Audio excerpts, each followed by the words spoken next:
There was a really interesting moment in my facilitation today.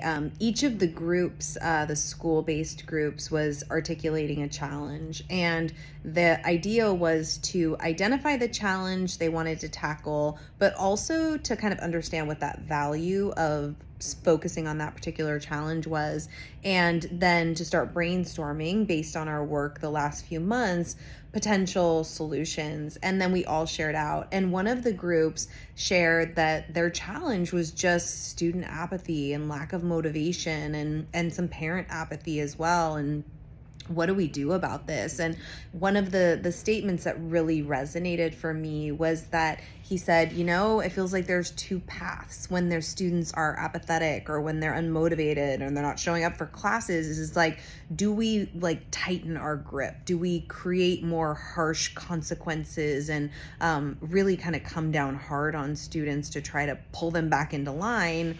Or do we try something different? Do we try to give them more freedom and more agency, so that they're more inclined to want to engage in the learning experience? And one of the things I said is I was so grateful that he pointed out that there is that instinct when kids aren't doing what we want them to do, is to kind of tighten the vice grip of control and make them do it, make them comply.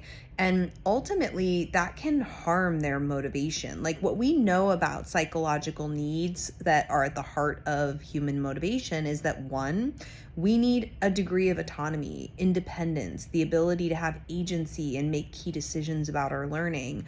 We need a level of competence, which is just our confidence in our ability to do whatever we've been asked to do successfully.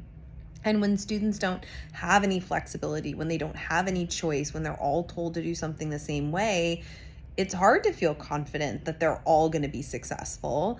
And then third is relatedness. Do they feel like they are part of an inclusive learning community that's supportive? And if they don't get a chance to interact or engage with each other, that's really hard to achieve. So it's almost like, even though the instinct is to tighten the control, the best thing that we can do is release it.